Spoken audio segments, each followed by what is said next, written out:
Boy, what a sign of the times we live in today, man. I feel like I'm a bandit. Had to get a box so I can get Brandy's rack and stuff put in, and I actually have to mail a bunch of paperwork in. Of course, I've got my Dallas Cowboys mask. I got my gloves on, trying to keep my germs to me. And I've got to pick up some more wood and go to the store. So I'm going to try and do all my stuff and get cleaned up and get back home so I can keep my ass at home. So if you go out, listen, be safe. Try and at least keep your germs to yourself and get back home as soon as possible. The sooner we do that, the sooner we adhere to this stuff, the better shape we'll be in. Hey guys, Mark here, and we've run our errands, so I guess I can take this off. What do you mean errands? Errands? Well, we had to go out and get some shit. We needed what? Did you see that line? Yeah, I saw that. Well, right. The grocery. So that was all the way to the next store. Hey, at least we were lucky enough to go to Target, and at least we picked up some things that we needed. So, this is not, luxury time here. This is, make do with what you have. And this is till June 10th. Till June 10th. Well, by then, you don't know what manufacturing company's going to be there. But it's kind of one of those ones to try and conserve, okay? But at least I got the cardboard so that way I can get Randy's package out there. We got our bleach wipes and wiped our hands after having gloves on it, and we had our mask. Thank you, Clarence and your wife, for these. I know everybody's like, where can I get one? Where can I get one? I'm gonna ask Clarence if how they got it, and I'll get back to you on that. But I got to tell you, this is new here. I'm seeing over here, Fairfax County's got like the paddy wagon. Paddy wagon. I didn't even know they still had paddy wagons sitting in the middle of the median over here. It says Fairfax County Police Patrol, and they got a person sitting in there. I guess they're trying to watch to see if people are hanging out or whatever and not keeping their ass at home. So we got to get home. We're going to take a shower, take all this stuff off, put it in the wash and all that, de-louse, because we left. We're going to put bleach on the counter before we, spray the bleach before we put our bags down at groceries. And we're going to go ahead and make sure everything's clean before we put it away. So we have, of course, when there's no news out there, right? There's no news.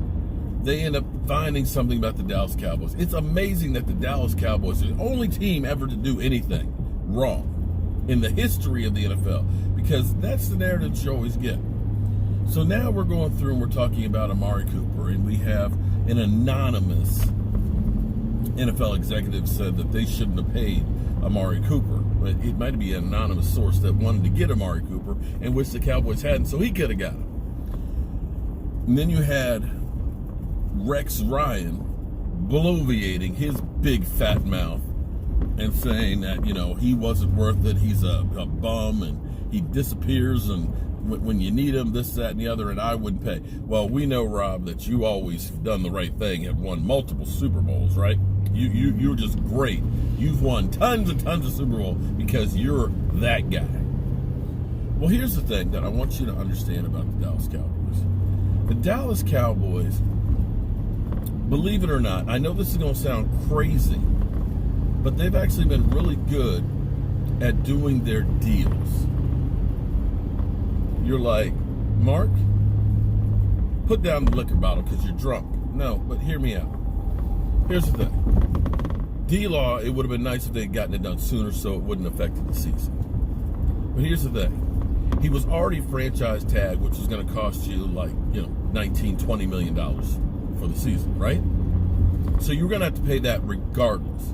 What they basically did was they added 2 more years on it. I know you'll look at it and say it's a $100 million contract, but you don't look at it that way. You have to look at it what the guarantee money is. And basically what they did was put like 2 more franchise tier years onto the contract. You got him this year and next year. And if he doesn't play well, you can let him go with no freaking dead money. It's not quite as bad. So if we said he got a 3-year, $60 million deal, you'd probably look at that and say, oh, well, that's not so bad. I mean, it's still bad, but that's in essence what it is. And when you look at Amari Cooper, here's the thing. You could have franchise tagged him if you had not used it on Dak, in which case it would have cost you about $18, $19 million. Right? And then next year you would have to go through and do another deal with him. Well, in essence, he only got $40 million guaranteed. In essence, you have him for 2 years. After that, you don't have to pay him the other 60. You can just say walk, and it won't cost you a dime. So really, you could say you really just franchise tagged him this year, or really for 2 years. That way, at least you know if he's not productive, we're not locked down for 5 years. And that's what a lot of people don't seem to get. And even these guys that are on television that are bloviating and talking about this, that, and the other, sometimes they don't really dig below the surface to get the whole story.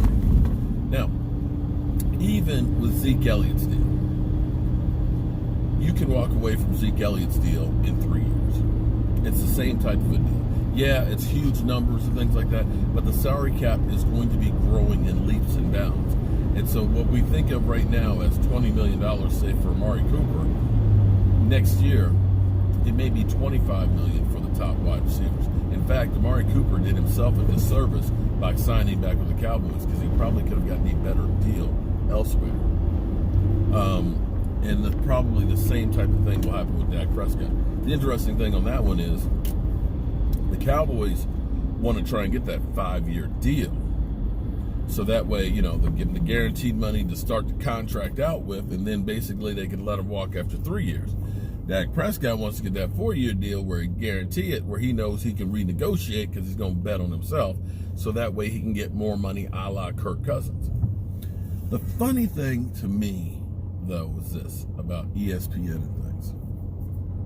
We're sitting here talking about the Cowboys keeping Amari Cooper. And you have to look at from the time Amari Cooper and Dak Prescott got together, that those two guys, that offense has more passing yards than any other team in the NFL. Flat out.